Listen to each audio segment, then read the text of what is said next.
വിശ്വനാഥൻ, അതുപോലെ തന്നെ അദ്ദേഹത്തിൻ്റെ സിസ്റ്റർ ശ്രീദേവി എന്നുള്ളതാണ്. ഞങ്ങളൊരു ഡിവോഴ്സിൻ്റെ ഭാഗമായിട്ട് വന്നതാണ്. അപ്പോൾ ഞങ്ങളുടെ ഭാഗത്തു നിന്ന് കുറച്ച് ഡിമാൻഡുകളാണുള്ളത്. അതായത് അദ്ദേഹം കൊച്ചിൻ്റെ കസ്റ്റഡി അത് ഞങ്ങൾക്ക് തന്നെ വേണം. പൂർണ്ണമായി വിസിറ്റേഷൻ റൈറ്റ്സ് പോലും ഞങ്ങൾക്ക് താല്പര്യമില്ല. അതുപോലെ തന്നെ അരിമണി ഒരു എമൗണ്ട് ബാധിക്കുന്നു. അതുപോലെ ഞങ്ങളുടെ കൊച്ച് വളർന്നു 18 വയസ്സാവുന്നത് വരെ ആവശ്യമായുള്ള മെയിൻ്റെനൻസ് എമൗണ്ടും ഞങ്ങൾക്ക് താല്പര്യം.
അതും ആ ഒരു 5 വയസ്സുള്ള കൊച്ചിൻ്റെ മൈൻഡിൽ ചെറുപ്പം മുതലേ അമ്മ അച്ഛനും ഫൈറ്റ് ചെയ്യുന്ന മെമ്മറീസാണ് ഇപ്പോഴേ ഉള്ളത്. അത് എന്തോരം ട്രോമയാണ് പച്ചക്കള്ളമാണ്. അതായത് ആ കൊച്ചിന്റെ ചെറുപ്പം മുതൽ ഇത്രയും വരെ എൻ്റെ അമ്മ, അതായത് എൻ്റെ മമ്മിയാണ് എനിക്ക് നോക്കി വളർത്തുന്നത്.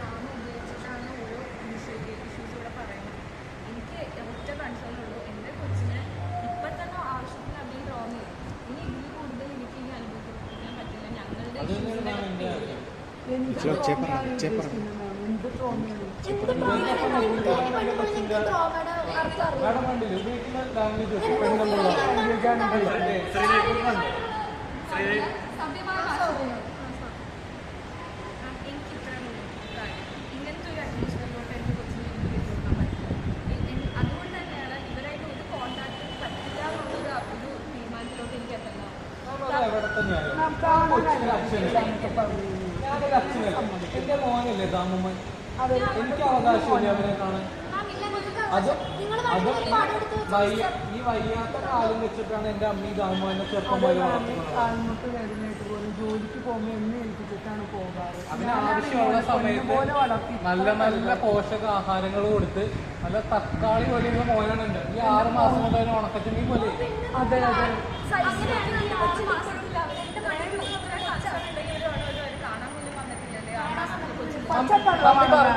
എത്ര പ്രാവശ്യം കാണാൻ ചെന്നെന്ന് അറിയോ? ഞങ്ങളെ തിരിച്ചയക്കാറില്ല. ഞങ്ങൾ കാണാൻ പോയപ്പോ മാഡത്തിന് എന്താ പറഞ്ഞത്? പെണ്ണുമ്പുള്ളി എന്റെ മമ്മീനെ വിളിച്ചത് ഇങ്ങനെയുള്ള യൂസ്ലെസ് ലാംഗ്വേജ് ആണ് ഞാൻ ഉപയോഗിക്കുന്നത്. മമ്മി വിഷമിക്കല്ലേ? മമ്മി വിഷമിക്കല്ലേ?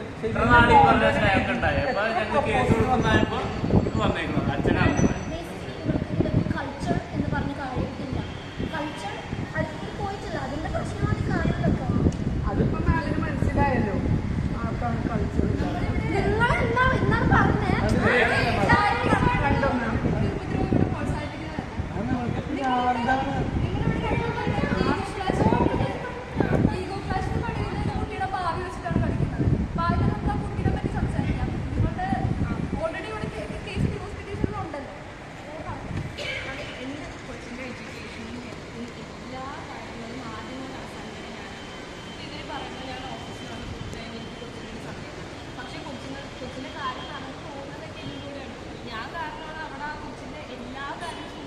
എന്ത് കാര്യം നടന്നു എന്നാണ് ഞാൻ പറയുന്നത്. എന്ത് കാര്യം നടന്നു എന്ന് പറയുന്നത് എന്റെ മമ്മിയാവില്ലേ ആ കൊച്ചു പട്ടിണിയാണ് മരിക്കുന്നു മമ്മി ഒരു പ്ലേറ്റിൽ കുറച്ച് ഫുഡ് കൊണ്ട് വെച്ചിട്ട് ഒരു ഫോൺ കൊടുത്ത് അവിടെ ഇരിക്കും. ഇവരിരുന്ന് TV ആണ്. ഇതിനാണ് നോക്കുന്നത്. അത് ആ കൊച്ചു ഫുഡ് കഴിച്ച് കഴിഞ്ഞു പോലും ചെക്ക് ചെയ്യാൻ. ഞാനൊരു കാര്യം ചോദിക്കട്ടെ, 62 വയസ്സായ എൻ്റെ മമ്മിക്ക് മുട്ടുവേദനയുണ്ട്. ഈ 5 വയസ്സുള്ള പയ്യൻ്റെ ഒപ്പം മമ്മിക്ക് ഫുട്ബോൾ കളിക്കാൻ പറ്റില്ലല്ലോ. അധികം ശരീരം അനങ്ങാണ്ട് ആ കൊച്ചു ഫുഡ് കഴിച്ചു കഴിഞ്ഞോന്നെങ്കിലും ഒന്ന് നോക്കാലോ. ഞാൻ തിരിച്ച് വരുമ്പോഴാണ് കൊച്ചിന്റെ പ്ലേറ്റിൽ അതുപോലെ തന്നെ ഫുഡ്. ഞാൻ ഇതൊന്നല്ല വിഷയം. ശരിക്കും ഞാൻ പറയാം ശരിക്കും നിങ്ങൾ പറയുന്നത് ഞാൻ പറയാം. കള്ളി പച്ച കള്ളാണ് മാം. ഞാൻ എൻ്റെ മോനെ അച്ഛൻ മരിച്ചിട്ട് ഞാൻ ചെറുതിലെ തുടങ്ങി എത്ര ബുദ്ധിമുട്ടി വളർത്തിയെന്ന് അറിയുമോ. നേരായ മാർഗത്തിൽ കൂടെ തന്നെ നല്ല സ്വഭാവമുള്ള മമ്മിക്കറിയാം മമ്മയുടെ വിദ്യാഭ്യാസത്തിനെ പറ്റിയിട്ട് ഒരു ധാരണയിലെത്തട്ടെ. ആ വിദ്യാഭ്യാസത്തിന് ആദ്യം മുതൽ അവസാനം വരെ ഞാൻ തന്നെയാണ് ആ എഡ്യൂക്കേഷനെ ഇതിനെപ്പറ്റി ഒരു അറിവ് ഇയാൾക്കില്ല. എന്തിനു വേണ്ടി ഫീസ് കിട്ടിയതല്ലേ എൻ്റെ പുള്ളി മാഡം അങ്ങനെ ഫീസ് കിട്ടിയോണ്ടായോ പുള്ളിക്കാരനോട് ചോദിച്ചു ആ കൊച്ചിന്റെ ടീച്ചറിന്റെ പേരെന്താ. എനിക്കറിയാം. എൻ്റെ മോൻ്റെ ഏറ്റവും ഇഷ്ടപ്പെട്ട ക്ലാസ് ടീച്ചറിൻ്റെ പേരാണ് മിനി മിസ്.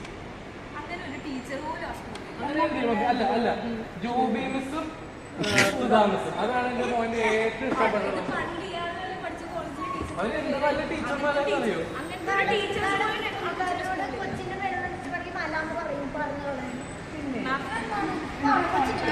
ഇങ്ങനെ ആവശ്യമില്ലാത്ത തർക്കങ്ങളോട് എന്തിനാണ് അത് കാര്യങ്ങളോട് ഇങ്ങനെ ഒരു ക്ലാഷായിട്ട് ഒരു പേഴ്സണൽ ഇഷ്യൂ ആയിട്ട് പോകുന്നതായിട്ട് തോന്നുന്നു. അപ്പോൾ അതുകൊണ്ട് തന്നെ നമുക്ക് പേഴ്സണലായിട്ട് രണ്ട് കുട്ടികളോട് സംസാരിക്കാം. അപ്പോൾ ആദ്യം തന്നെ റെസ്പോണ്ടൻസ് ആയിട്ടൊന്ന് കുറച്ച് മാറി നിന്നിട്ടുണ്ടെങ്കിൽ നമുക്ക് വിശ്വാസം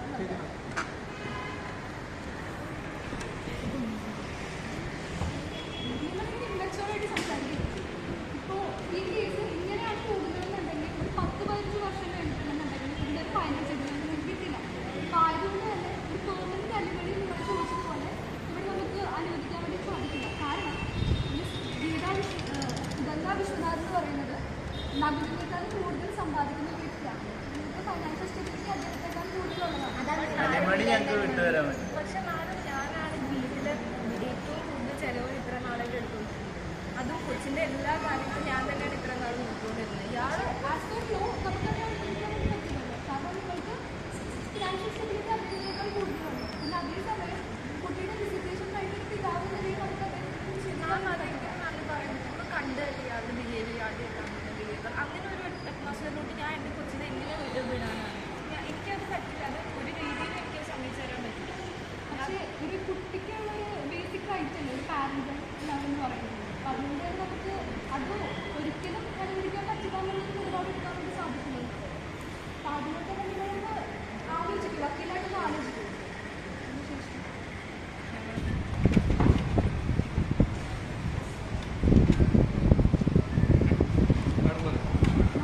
കുട്ടി പ്രായപൂർത്തി ആകുന്നത് അതായത് 18 വയസ്സ് വരെ അതിൻ്റെ സകല മെയിൻ്റനൻസ് ചാർജസ് ഒരു പിതാവിൻ്റെ പേരിൽ താങ്ങുമായിരിക്കും. തീർച്ചയായിട്ടും മാം അത് പറഞ്ഞിട്ടാണോ? ഞാൻ എൻ്റെ മകനല്ലേ ദാമുമോൻ, അവൻ്റെ അച്ഛൻ എന്നുള്ള രീതിയിൽ അവൻ സ്വന്തം കാലിൽ എന്ന് നിൽക്കാൻ തുടങ്ങുന്നത് വരെ അവനെ ഞാൻ കുഞ്ഞു പോലെ നോക്കും. എൻ്റെ മോനാണ്, എൻ്റെ മമ്മിക്കറിയാത്. അതെ.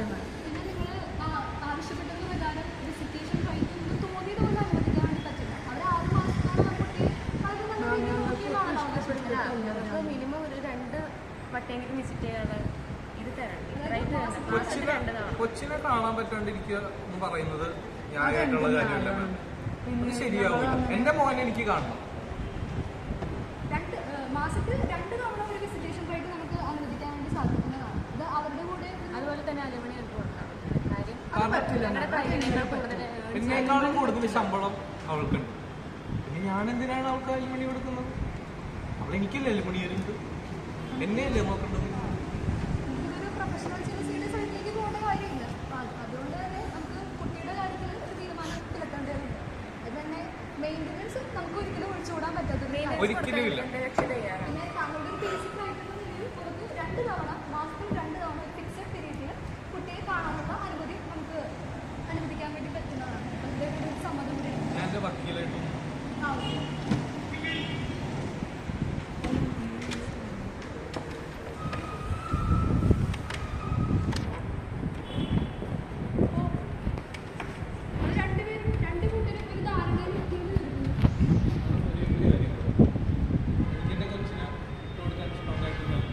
അവന്റെ ഭാവിക്ക് വേണ്ടിയിട്ട് അതാണ് നല്ലത്. ഞങ്ങളോട് ഇരിക്കുന്നതാണ് നല്ലത് ഭാവിക്ക്.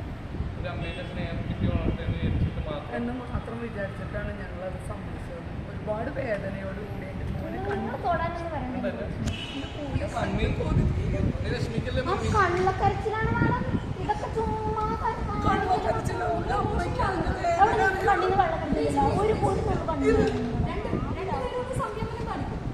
നമുക്ക് ഇരു കൂട്ടരുടെയും സമ്മതപ്രകാരം നമ്മളിപ്പോൾ എന്തെങ്കിലും നിലപാടിലെത്തിയിട്ടുണ്ട്. നമ്മൾ ഫൈനൽ എഗ്രിമെന്റിലേക്ക് കടക്കാം. മാർച്ച് 20, 2023 തിങ്കളാഴ്ച അഡ്വക്കേറ്റ് ഷുക്കൂറിന്റെയും അഡ്വക്കേറ്റ് സാറയുടെയും മധ്യസ്ഥതയിൽ ഗംഗാ വിശ്വനാഥിന്റെയും ശ്രീ നകുൽ ദേവിന്റെയും 532/12 നമ്പർ കേസിൽ ഉണ്ടാക്കുന്ന കരാർ. ഇരു കൂട്ടരുടെയും നിലവിലുള്ള സാഹചര്യത്തെയും അഭിപ്രായങ്ങളെയും മാനിച്ച് ഒരു പിതാവെന്ന നിലയിൽ ശ്രീ നകുൽ ദേവിന് മാസത്തിൽ 2 തവണ കുട്ടിയെ സന്ദർശിക്കാനുള്ള സന്ദർശനാനുമതിയും കുട്ടിയുടെ ഭാവിയെ മുൻനിർത്തി 18 വയസ്സാകുന്നത് വരെ ചെലവ് വകകളും നൽകണമെന്ന് ഇതിനാൽ പ്രസ്താവിക്കുന്നു. നകുൽ ദേവിനേക്കാൾ സാമ്പത്തിക സ്ഥിതിയും ശമ്പളവും ഉള്ളതിനാൽ മിസ് ഗീതാ വിശ്വനാഥിന് ജീവനാംശം കൊടുക്കേണ്ടതില്ലെന്നും ഇതിനാൽ ഒത്തുതീർപ്പാക്കുന്നു. എല്ലാവർക്കും സമ്മതമല്ലേ? അതിൻ്റെ സംബന്ധിച്ചിട്ടുണ്ട്. അതായത് മാസത്തിൽ 2 പ്രാവശ്യം വിസിറ്റ് ചെയ്യാം. സമയമായ രീതിയിൽ തരുന്നതാണ്. അത് തന്നെയാണ് രശ്മി പറയുന്നത്. ഞങ്ങൾക്ക് അത് തന്നെ പറയാം. മെയിൻ്റെനൻസ് കൊടുക്കാൻ തയ്യാറാണ്. ഓക്കെ, അതുപോലെ കുറച്ച് കാര്യങ്ങൾ ഞാൻ പേരുണ്ട്, അതെല്ലാം തിരിച്ചു നൽകാൻ അടിമടിയുടെ കാര്യത്തിൽ ഒരു സംഭവം ഒരു പരസ്പര ധാരണയിൽ ഒത്തുതീർപ്പായതിനാൽ നമുക്ക് സൈൻ ചെയ്യാം. മമ്മി വിഷമിക്കണ്ടാവും. എല്ലാം ശരിയാവും. ഇത് കണ്ടാ മാഡം എപ്പോൾ നോക്കിയാലും മമ്മി മമ്മി എന്നുള്ളത് വേറെ ഒന്നും പറയില്ല. പിന്നെ എൻ്റെ മോന്